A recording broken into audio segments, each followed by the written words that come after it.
নমস্কার প্রিয় শ্রোতা বন্ধুরা, আমি কলকাতা থেকে দেবমিতা অ্যানি দাস চলে এসেছি আবারও একটি নতুন পাঠ নিয়ে।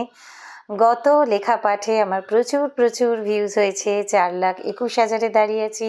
আমার দ্বিতীয় ভিডিও 1,70,000 এবং তৃতীয় 1,05,000 ভিউজে দাঁড়িয়ে আছে। তো আপনাদের এত কমেন্ট, এত ভালোবাসা, এত আমি পেয়েছি যে আমি কি বলবো, যে আমি অনুপ্রেরণা পেয়েছি, অনেকটা ইন্সপিরেশন পেয়েছি যে নতুন করে কিছু পাঠ করার। তো এভাবেই আমার পাশে থাকবেন, পেজটি ভালো লাগলে জয়েন করবেন আর আরও মানুষের মধ্যে ছড়িয়ে দেবেন শেয়ার করে। আজকের লেখাটিও ফেসবুক থেকে সংগৃহীত, আমার খুব ভালো লেগেছে তাই পাঠ করছি। কেমন লাগলো অবশ্যই জানাতে ভুলবেন না, আর কে কোথা থেকে লিখছেন, কমেন্ট করছেন সেই জায়গাটি অবশ্যই লিখবেন। আমি চাই যে ব্যাচেলার লোকটা 42 বছর বয়সে একটা নতুন প্রেমে পড়েছে, তাকে নিয়ে কেউ মজা না করুক। যে ডিভোর্সি মহিলা 50 বছর বয়সে নতুন করে সংসার বুনতে চেয়ে সংবাদপত্রে বিজ্ঞাপন দিয়েছে, তাকে কেউ টিটকিরি না দিক। যে মেয়েটা নিজের পায়ে দাঁড়িয়ে তারপরেই বিয়ে করবে ভেবে 34 বছর পার করে ফেলেছে, তাকে তারই বাড়ির লোক রোজ বিয়েটা আর কবে করবি, সারা জীবন কি বাপের বাড়িতেই পড়ে থাকবি না বলুক।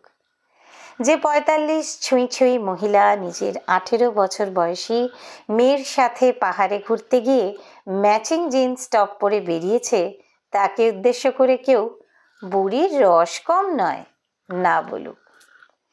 যে ছেলেটা 32 বছর বয়সেও চাকরি না করে বাড়িতে বসে ছবি আঁকে বা কবিতা লেখে বা গান করে সময় কাটায়, তাকে কেউ বেকার না বলুক। চুলের কালো সফেদ হয়ে যাওয়ায় বছর 37-এর তপনবাবুকে পাড়ার চায়ের মোড়ে কেউ এই বুড়ো, এ দাদু না বলুক। চুল সাদা হয়েছে তো কি, মন তো সবুজও হতে পারে, তাই না?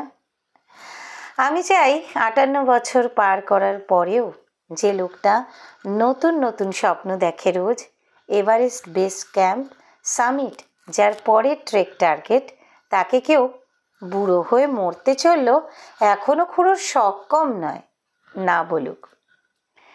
42-এও যে দম্পতি কোনো বাচ্চার জন্ম দেয়নি, তাদেরকে কেউ বাঁজা না বলুক। জীবনের নির্দিষ্ট কিছু বয়স পেরিয়ে গেলে স্বপ্ন দেখতে ভুলে যায় না মানুষ। নতুন করে কিছু করার ইচ্ছে 98-এর থরথরে ঠাকুমার মধ্যেও থাকুক। তার হাতেও উল্কাটা দিলে যেন লাল নীল সোয়েটারের মেলা বসে আগামী শীতে। চলুন না আজ থেকে আমরা বয়স নিয়ে মানুষকে লজ্জিত করাটা বন্ধ করি। মানুষের বয়স বাড়ে, শরীর বুড়ো হয়, মন তো বুড়ো হয় না। তাই আমাদের প্রতিটি মানুষের ইচ্ছে, শখগুলোকে সম্মান করা উচিত, তাদের নিয়ে কটু কথা না বলে। নমস্কার, চলি আজকের মতো।